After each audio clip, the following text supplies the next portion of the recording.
There's a story, a Purim story about the fifth Rebbe of Chabad, the Rebbe Reshab. The Rebbe Reshab passed away in 1920, and he passed away shortly after Purim.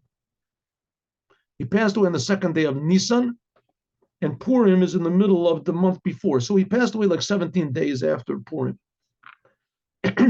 Those were the days when the communists were just starting to really take power. They had won all the revolutions, whatever it is, in 1917, and then the war stopped. So they were consolidating their power. And they were starting even to make arrests. They were starting to make arrests. It was very dangerous, to the point where the fifth Rebbe of Chabad, that's the story, is about him. He said to his son, who was the previous Lubavitcher Rebbe, he said that only you can stand against the communists. I haven't got the power to stand against. They're too evil. It's too deep of an evil. So, I mean, anybody who doesn't know anything about communism, I'll tell you a half a minute explanation of what communism is. Communism is an idea that the whole problem of mankind is determined by the material world. That's what's it called? Dialectical materialism. The whole world. If people have money, who has the money? He controls psyche. He controls family. He controls everything. And because the rich people have money, so they're controlling everything. Communism is going to be common. No one's going to be rich. No one's going to be poor. There's going to be equal money. The government will decide everyone. It's going to be beneficial to government. It'll be profitable, and it'll be love and brotherhood. They had the most beautiful slogans and sayings and promises of any, maybe in the history of the world, of any movement, maybe in the history of the world. Equality and this, and of course, anyone who was against those things is the enemy. So as a result, they convinced everybody, inflamed the hearts of all the youth, and to the degree that they killed a lot of people. They killed a lot of people. Okay, so anyway, and this was just the beginning. It was forbidden. They made it forbidden to make any sort of gatherings whatsoever, unless it was permitted by the government, which means no religious gatherings. Maybe they allowed minions, for prayer or something like that. In the beginning, they were just consolidating it, but things were not so good. The Rebbe Reshab said he's going to make a farbrengen. He wants to make a farbrengen, a get-together, a Chassidic get-together. He wants all the Chassidim to come together. It was forbidden for like more than 3 people to get together. And here he wanted everyone to get together, all the Chabad Chassidim, which meant, I don't know, 50, 60, 100. How many people were there?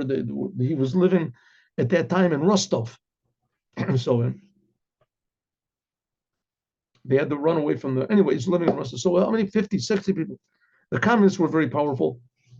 And everyone came. They were all afraid, but the Rebbe, so they came. And he said told everybody that they should bring money and that they should bring liquor, and they brought liquor, and they were drinking. They drank, and he told everybody to drink more and to sing louder and to sing louder and to dance and happy. And Purim, it was Purim. Everyone forgot about everything. They forgot, threw caution to the winds. No problem. The Rebbe was there. He was saying,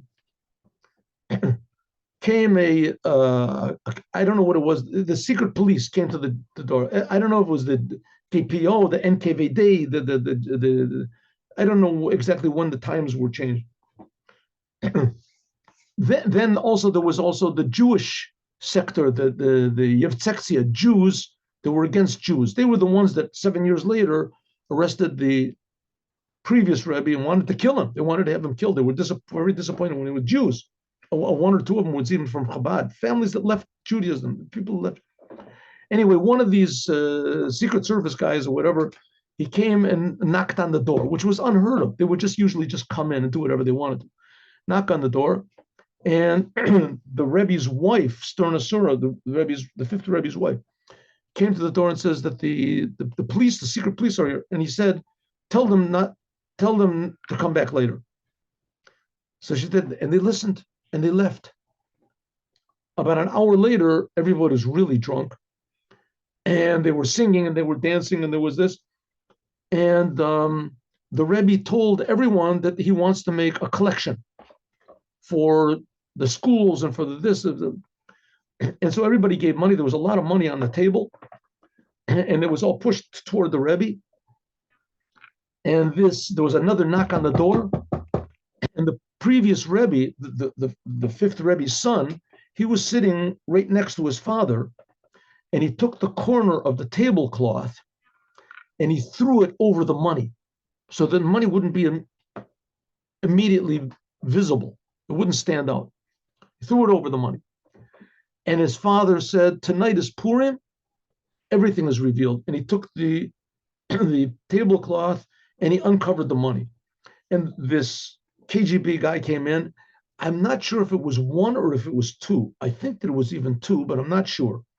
They came in. As soon as they came in, the Rebbe started saying a mimer, Reshit Goyam Amalek, which is written in Tuf Resh Pei. And I learned this mimer together with Rabbi Mendel Futafes. We learned about a half a year. We learned this mimer. Reshit Goyam Amalek.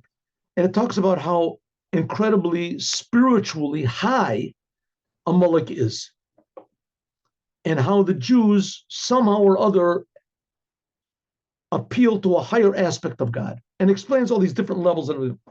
Anyway, so he's saying this mimer, and at that point, everybody should have just been arrested, taken all the money. The money was proof, evidence, and everyone should have just been arrested.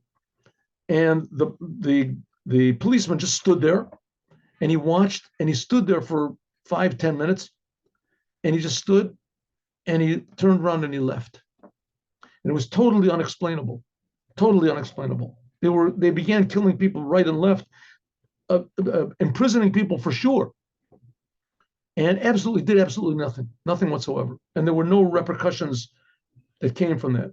So the Rebbe just said, don't pay any attention to them, pay only attention to God, and everything will be all right.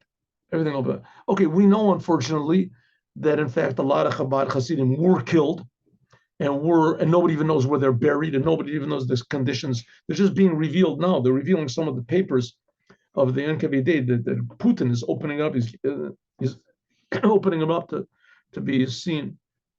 And the previous Rebbe himself, like I said, he was tortured and he was put into, and he was sentenced to death. But we see that communism fell. The whole business fell. Just like that, those two policemen, they left as all communism left. It just left the world. And the merit of it is our weapon is the Torah. That's our weapon. And with the Torah, the army will succeed, the Jewish people will succeed, the Holy Land will succeed, and the whole world will be blessed and successful. Have a good day with Mashiach. Now, see you all at 8:15. Thank you for coming. And I'm sorry for the bad joke. Anyway, didn't understand the joke. I can explain it to you, but it's not necessary. I really liked the joke when I heard it, but okay. To each his own.